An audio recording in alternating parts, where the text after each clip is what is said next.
All right. So today I'm going to walk you through a use case that was brought up to me a couple weeks ago, and how we can solve for that use case using our new AI actions here. So you'll see that AI actions here in Nintex Workflow Cloud. These are just released out in beta. I believe they've only been out like a week or so. So if you get a chance, go ahead and check those out. But we're going to be using one of those today to solve for the use case that we're going to go through in this workflow.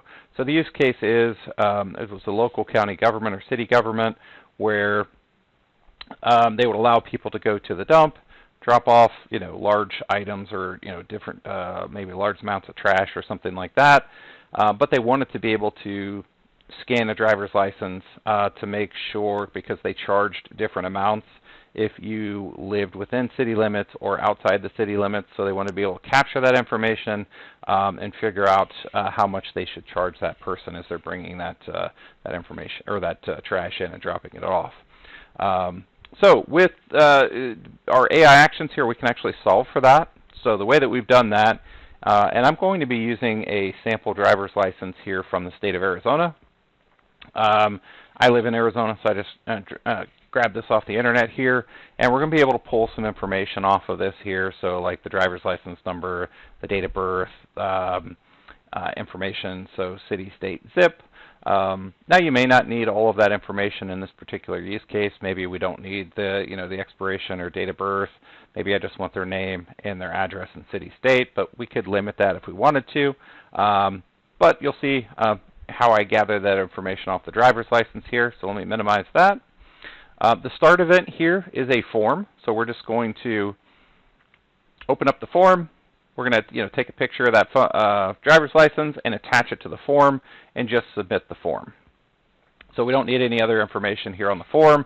I mean, we could put maybe who was taking that picture or the worker that was actually doing that.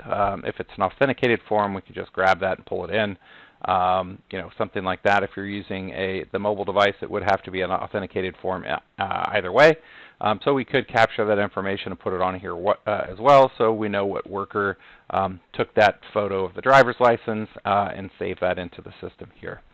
And then if we go back to our workflow, you'll see I'm taking that one image from our collection for the file upload collection, so that attachments control on the form.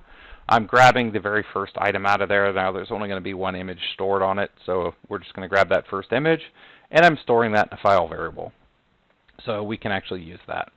And then we're going to get into the AI action here, and you'll see I'm taking that file variable that I just declared from our collection, and then I'm telling it what information I want to pull back off of that. So you'll see you have some tips down here of, hey, I want to get this information from that particular photograph. And now it doesn't have to be a driver's license. It could be a photograph or something like that. So you're able to tell it what you want to pull back. Now I'm telling it I want it to return as JSON here. And then I'm also outputting it as JSON instead of text or something like that, so I can grab that information and use it. And then I'm just storing that information here in my JSON variable. And then you'll see what we're doing next is I'm running some parallel paths here for all of the information that I'm pulling out of that driver's license. And you'll see, if I go over here to like the birth date, and we look, if we go into our AI actions over here, you'll see our JSON output, and here's the extracted information that's coming out of the JSON query there that it's pulling off of the website or the driver's license.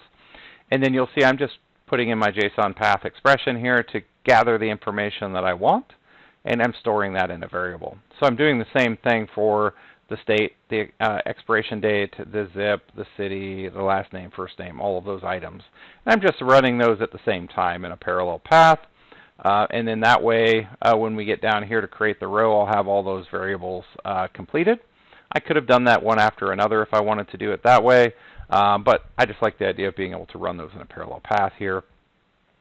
And then the log to instance details. Now, I'm just using this as I'm developing the workflow or as I built the workflow, so I can see what is it actually sending out. So what is the JSON that we're actually getting out of the AI action there.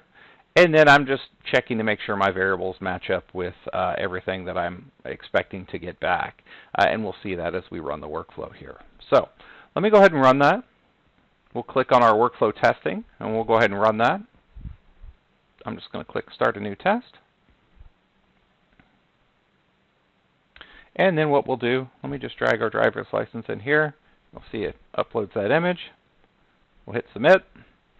And then now it's going to go ahead and start the workflow for us. So it's going to run through getting that image from the collection.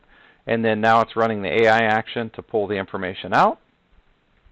And then you'll see it run all of the parallel paths here. And it's actually now completed. And you'll see if we go down here, let me just kind of move. If I can move that over, will it let me? No. Let me pull over my image, and we'll kind of validate what we've got. So you can see first name, sample, last name, driver. Here's our address, matches up with the address on there. The city, the state, the zip, they all kind of match here. So city, state, zip. And then we have our driver's license number, which is up here. And we have our expiration date over here. And we have our birth date, which is over here under date of birth. Now, again, I could have pulled out the sex, the height, the eyes, the weight, if I needed all that information. Like I said, for that particular use case, we probably only maybe needed the first name, last name, and the address. I don't know that we needed all this other information. Maybe the driver's license number, just to prove that it was a valid license, that when we scanned it. But we may not have needed to pull like the date of birth or any of that kind of stuff. But you can see, pulled all that information.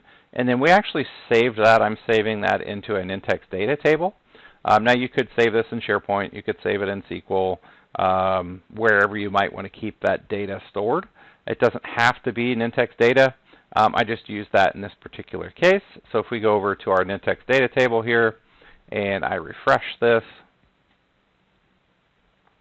you'll see I now have all of that information saved into my Nintex data table here. Again, like I said, you could have saved that in SharePoint if you wanted to. You could have saved that in SQL or wherever you might want to keep that information, depending on your particular use case and what line of business systems you want to use. I just created a quick table here to save it in. Again, very easy to go in, extract information instead of using like an OCR tool or something like that. If we want to extract information from a document and or an image, we are able to do that with our AI actions and solve for that particular use case. So, like I said, these AI actions here just recently came out in beta. So check those out. Let us know what you think. If there's any other actions you'd like to see, go to ideas.nintex.com. Post that in there under the Nintex workflow. Let us know if there's any other AI actions you'd like to see there. Might do some follow-up videos on some of the other AI actions as well. But just wanted to get this one out there. Hope you enjoyed that, and hope you're having a great day. Thanks.